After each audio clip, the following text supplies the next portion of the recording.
Good morning, CFME. I am coming at you live from Chicago, Illinois, actually Romeoville, Illinois, because I'm here for a uh, one of the final hockey trips we have this year. We've been all over the place, so got my trusty hotel coffee. I've already got my hotel workout in for the day, and the oldest is down having breakfast with his team. I can't wait that long. It's 9:30. I needed to eat, so. Anyways, guys, giving you the rundown of the programming this week. Now, as I mentioned last week, we're in this phase of the open, and so with the open, our programming, while our programming always has a structure, it will be a little bit more rigid in the next 3 weeks, and that's because of just the nature of the open. We do not know what workout we will get on Friday until about Thursday afternoon. Coach Sam normally programs a couple weeks ahead, and then in addition to that, has like his skeleton for like the third or fourth week too. So as we're looking at those things, a little difficult on the programming side. So notice that it'll just be a little bit more structure. So what you can come to expect is good training days on Monday and Wednesday. Tuesday will typically be a strength day. And then Thursday will become more of an active recovery day. And I encourage you, active recovery does not mean like, yes, you can take a rest day. And for some of you, that might be the best bet. But we are programming Thursdays to be a day that it's better to come in and move at least a little bit over just entirely resting. But we're going to be moving and doing things at a more of a recovery, and move pace, if you will, to prepare ourselves for the Friday workout. After the first week of the open, we typically have a better idea of like, okay, we know these movements were done, so we know we don't have to usually worry about that. But CrossFit is built on unknown and unknowable, so I can't guarantee that. But we have a better idea after week one what to expect maybe in week two and week three. We've been doing this a long time, and so we kind of know the trends. Um, but then Friday we'll do the open workout. We have no idea what that is, and then Saturday is like a little bit of a hey, we're going to program something. Just be prepared when you see Saturday's programming in there that it could adjust or change, like with a couple of movements in there potentially, if we see something drastic on Friday that would affect Saturday. So just a little quick hit. I won't address that again till next week, the following week, but I just want to kind of hit that on there, and I touched on it last week. So Monday, we've got 3 rounds for time, 50 double unders, 40 shoulder taps, 30 box overs, 200-meter sandbag carry, and then we're going to rest 1 minute. These are big sets, okay? 50 double unders is not crazy, but these are bigger volume sets when we're looking at it. The 30 box overs will typically take the longest amount of time here. And then the 200-meter sandbag carry, getting that anterior work. My notes on this really were very much a anterior and posterior chain. So anterior chain, you have an anterior chain as well, and posterior chain work. So they will complement one another. But when I look at this workout, I really look at the demand on the midline here, because you have shoulder taps, so you're challenging the anterior side of the body. You have sandbag carrier, which is going to challenge actually both sides. The front side from a activation, the back side from a stability and endurance standpoint. The box overs, total hip and glute work there. And then the double unders are more challenging to the core than what we realize sometimes. So the other thing too is as you come off that sandbag carry, the upper shoulders get a little fatigued, and then we go to spin the rope. That also involves there. So that's probably like our biggest chunk of things this week. What you will notice on these rest 1 minutes is the rest on 1 minute will not be significant enough to give you full recovery. It's going to give you enough of like a recovery to maybe write down your time and then take a quick breath. But when we have these short intervals of rest, one of the things that we try to encourage is like maximize that rest time. So as long as you can, like, your sandbag carry is a breathable movement. So I should begin to like start to get some recovery breaths a little bit through my sandbag carry. But then in addition to that, like be breathing through that nose, out through that mouth, or in through the nose and out through the nose as quickly as possible within that minute to help down regulate in between your rounds. Um, on Tuesday, we've got front squats. So we are kind of coupling a few things here, right? We've got some push press strength stuff. We've got some back squat strength stuff. We've got some front squat strength stuff that you're going to see kind of trickle in here. We've also got a little accessory piece with some stagger stand RDL and some farmer's carry. And then finishing off with a little one of those 100 banded hamstring curls. I disdain those. I have baby hamstrings. Wednesday, Wednesday we got 4 rounds, Russian swings, 12 pull-ups, 15 Russian swings, 12 pull-ups, 10 toe to bar. One thing that we know, and then we're going to do a little weighted hollow rocks for some time under tension work, and a front rack carry for some time under tension work. So Wednesday starts to kind of deload a little bit because, again, getting ready for Thursday and Friday and not entirely sure with what we're hitting. On the Russian swings, those reps are low enough that you can kind of move a little bit of weight on there. Push-ups, standard 12 push-ups. The toe to bar, because we're going to be on the rig, you have to be prepared for um, protecting your hands a little bit because you could be back on the rig on Friday as well, unknowingly. So we have to be mindful of that and protect the hands. So be more, if performing well on Friday or doing, not being affected on Friday by other stuff during the week, be mindful of like coming off the bar a little earlier or modifying to something that's not gripping the bar. Like if your hands are already sore on Wednesday, I guarantee you if we get back on the rig on Friday, it's not going to be ideal for them. So you could tear your hands or you just irritate your hands, and you don't want that to be a reason why you can't perform well in the workout. So be mindful of your hands there. Sorry, I'm working split screens here, so I got to scroll over here. Okay. On Thursday, again, kind of an active recovery day, but great day to still come in and move at a lower intensity. We've got a 2K row to start out with. This is supposed to be at like a 7 out of 10 intensity. So if I'm rowing a 2K as fast as I can, I wind up in the sevens. I'm thinking about rowing this at like a 9-minute 2K. Some of you that are like, I row a 9. Okay, well, then maybe you're looking at like a 10 to 11. Okay, so think about like we're adding a minute and a half to 2 minutes onto our 2K row potentially. Like this should be something you can breathe through. Our coach is going to work with you on tempo on the row. So what that means is I'm going at, big, powerful pulls, slow return, actually like pausing in the back to hold that and then slowly return back in. Your stroke rate and your damper should be lower. So damper, I always tell people like my damper settings are typically between like a 2 or a 3 and a 7. That's about as high as I get. 7 is for like my sprint stuff. 2 or 3 is for my longer stuff.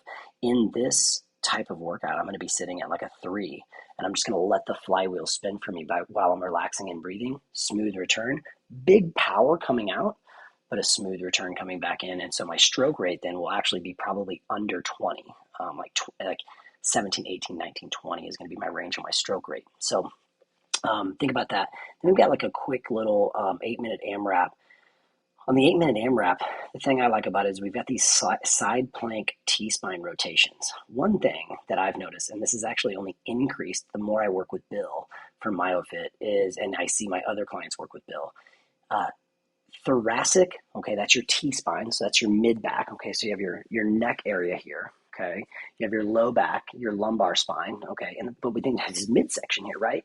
Okay, that T-spine, that thoracic rotation is significantly limited in most of us, okay? And it's not trained or worked on in most of us. And so that actually affects so much more of our body's movement. So Coach Sam actually has a T-spine rotation in the side planks. We're going to really work to open up that T-spine. What you're going to find on this is like on one side, you're going to be like, oh my gosh, I feel so good. And on the other side, you're going to be like, I can't move any further, okay? So this is a great opportunity to practice this in, again, a low intensity setting. So got some goblet squats with a pause in there. Got some hip bridges with a pause in there. And then again, we've got a T-spine rotation in there. So Friday, I have no idea what it is. So get ready to do some fitness. That's my notes on that. My only notes on the open workouts is, first of all, this is like an in-house competition that we've done now. I think we're in like year 7 or something. I don't know. Count the banners. Competition, okay? In a competition, I am not a big believer in like participation medals. I believe there are winners and losers in life. We will crown a winner in this. What I will tell you is the winners, it's not always about how great you are at fitness, okay? We do award people who perform the best in the workouts, but we also award the teams and the participants to participate, right? Like when you show up on Friday to do the workout, you get your team a point, okay? When you dress the theme, you get your team a point, okay? When your team does the challenge that we do, we get our teams some points. And yes, then we're going to award the people that have worked really hard to perform well at the workout. The cool thing about this is like we try to give as many awards as possible, as many points as possible, because um, each category or each division also gets kind of those points. So we will have a prescribed workout. Okay. This is one of the few times in the year that we talk about prescribe or the prescription, right? Um, but there's a level of each workout that CrossFit gives out, and so we will award those levels, whether that's prescribed at a master's level, whether that's prescribed at a 65 and older level, whether that's prescribed at a scaled level and uh, you know teen level, whatever it may be.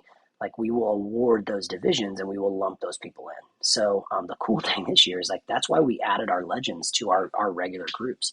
Number one, like last year it was like kind of the first time they were checking that out. We didn't know how that was going to go. But the cool thing about CrossFit is they've created all these divisions for all of our ages and all of our demographics, adaptive, masters, kids, teens, whatever.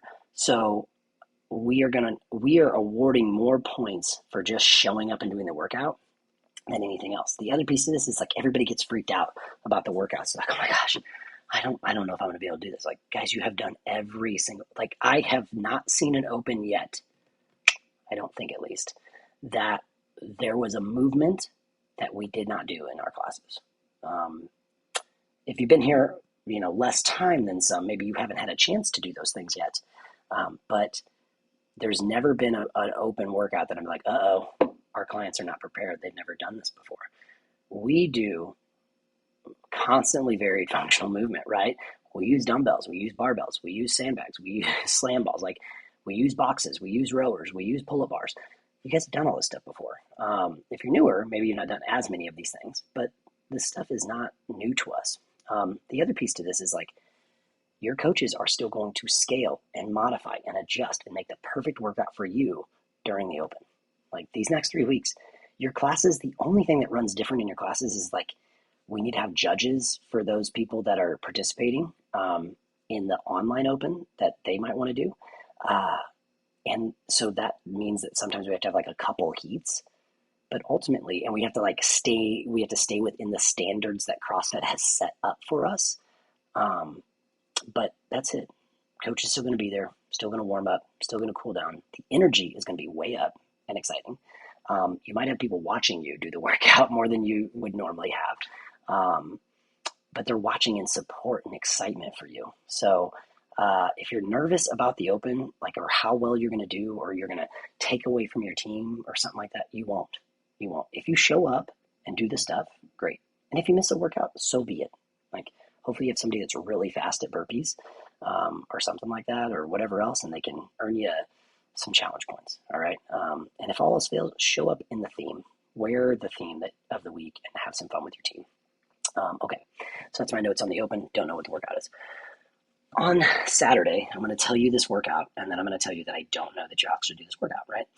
Because it just depends on Friday. But what I've put in there is a 32-minute AMRAP with a partner, okay? When you read 32 minutes, you're not sprinting for 32 minutes, you're just moving steadily through the 32 minutes, okay? We have big rep schemes in here to encourage breaking it up. So 1,000-meter row, 20 toes to bar. That can modify based on like what we do on Friday. That also could modify. I know we have some toe to bars earlier in the week, but that's at a different style than what you'd be doing in your partner work. But you can modify to be an off the rig there, to a V up, which I think is much worse, or a tuck up, also a great modification. 30 bar facing burpees, 40 push press. Okay, so you would be doing your bar facing burpees with the bar that you would be doing your push press on. So the weight on the push press is light enough, and this is the way I encourage in my coach's notes. It should be a light enough weight on the push press that you don't need much of a warm up to that. Okay, so for me, 95 pounds on the push press is fairly moderate. I can shell out 20 to 30 reps unbroken. So that means like I could go from empty bar to 95. Now my shoulders would appreciate if I did like a 75 set and then 95, but I could essentially throw that weight on the bar and move it. So that's what we're looking at from a lightness standpoint. And again, you should be sharing the burden with your partner, and you should be moving at a pace that's like a steady pace for 32 minutes because we're working to recover from 23.1. So anyways, guys, that is our breakdown for the workout. Excited for the week. Excited for the first week of the Open. As a reminder, if you have any questions on programming or how we're doing things throughout the Open, feel free to reach out. You can reply to our weekly email to our info account. You can also email me directly, josh@crossfit-metroeast.com, and I'll reach back out to you and check in with you guys. Love you all. Hope you guys have a great rest of your week, and look forward to training with you in the gym. See ya.